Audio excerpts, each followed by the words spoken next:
1920 से हमारे particularly Jammu region of UT of Jammu and Kashmir में ये पैंडमिक महामारी का प्रकोप शुरू हुआ था और इसमें काफ़ी उबड़ खाबड़ रहा ये यात्रा और काफ़ी मुश्किल एक्सपीरियंसेस रहे। आज पर्टिकुलरली जबकि नेशनल डॉक्टर्स डे है,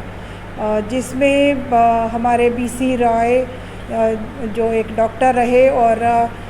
उनकी आज जन्म तिथि और पुण्य तिथि आज ही के दिन 1 जुलाई को है, तो हम सब डॉक्टर्स और हमारे साथ कोऑर्डिनेट करने वाले मेडिकल प्रोफेशनल के साथ पैरामेडिक्स सारे, और जब भी ऐसी कोई प्राकृतिक आपदा होती है या ये एक वैश्विक चुनौती थी तो महामारी कंट्रोल के लिए ऐसा शुरू से समझा जाता है कि इस बार एक अभूतपूर्व एक्स्ट्राऑर्डिनरी तरीके से जो स्ट्रॉन्ग पॉलिटिकल विल ड्रिवन हमारे देश में एक अच्छी परफॉर्मेंस रही पूरे हेल्थ केयर प्रोफेशनल्स की, उसमें इंटेलिजेंशिया ऑन बोर्ड लिया गया, एकेडमिया लिया गया, डॉक्टर्स, हेल्थ केयर प्रोफेशनल्स लिए गए, क्लिनिशियंस, पब्लिक हेल्थ स्पेशलिस्ट्स, लेबॉरेटरियंस, तो सब ने मिलजुल के एक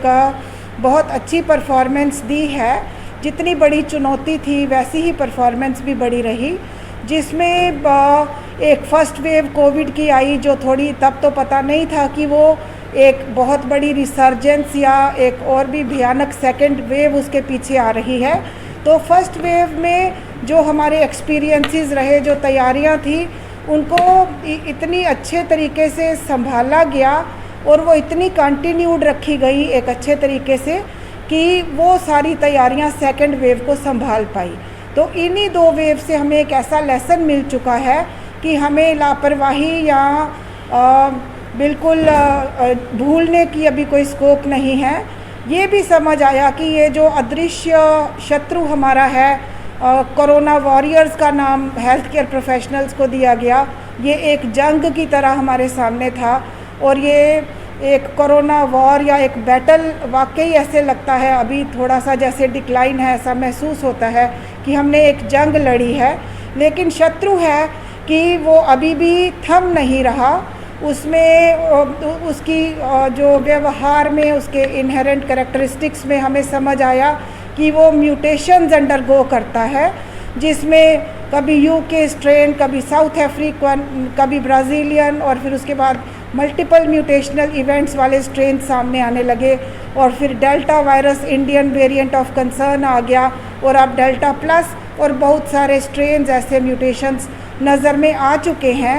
तो हम इस वायरस को अंडर एस्टिमेट नहीं कर सकते। ऐसा समझा गया है कि ये एक्सेलेंट बायो इंजीनियर है कोई या बायोकेमिस्ट है और ये ह्यूमन डिफेंसेस को या हमारी तैयारियों को विफल करने की पूरी कोशिश कर सकता है ऐसा शत्रु। तो हमें बहुत सारे व्यवहारिक चेंजेस लाने की ज़रूरत है। ऐसा नहीं कि हमारा इंफ्रास्ट्रक्चर बहुत बड़ा बन गया और हम रोड ट्रैफिक एक्सीडेंट्स को ट्रीट कर लेंगे। अच्छी ड्राइविंग ही गारंटी देती है कि अच्छी सेहत हम इंश्योर कर सकते हैं। वैसे ही एक व्यवहारिक बदलाव पूरी जनता में ज़रूरी है, जिसमें कोविड एप्रोप्रिएट बिहेवियर जो हम बार बार भूल रहे हैं, जो भूलने का स्कोप नहीं है। मास्क पहने रहना आसान तरीका है कोविड से बचने का। ठीक से पहना हुआ मास्क जो नाक और मुंह को ढकता हो बहुत ज़रूरी है। उसके बाद गैदरिंग्स का, क्राउडिंग्स का, ओवर क्राउडिंग्स का कोई स्कोप नहीं है। 2 गज की दूरी बनाए रखने की सलाह दी जाती है। शायद काफ़ी महीनों या सालों तक ये प्रथा हमें हमेशा के लिए अपनी ज़िंदगियों का हिस्सा बनाए रखनी पड़ेगी। और साथ में ही हमें अपने हाथ धोने की, वर्ल्ड हेल्थ ऑर्गेनाइजेशन पिछले काफ़ी वर्षों से हैंड हाइजीन पे बताता जा रहा था, लेकिन हमारे व्यवहार में वो आ नहीं रहा था। अब हम समझ चुके हैं कि हाथों से ही जरासीम या कीटाणु या जीवाणु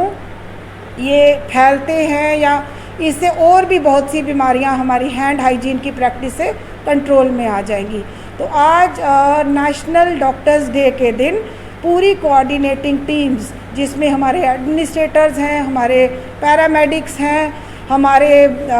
पूरी इंटेलिजेंस की जो टीम, जिन्होंने मिलजुल कर इस आपदा का खड़े रहकर मुकाबला किया, अनथक प्रयास किया, खड़े रहे और फर्मली और स्ट्रांगली और अपनी रेजिलियंस को प्रूव किया। तो उन सब का मैं धन्यवाद भी करती हूँ, उनको कंग्रेचुलेट भी करती हूँ और आगे के लिए भी डटे रहने की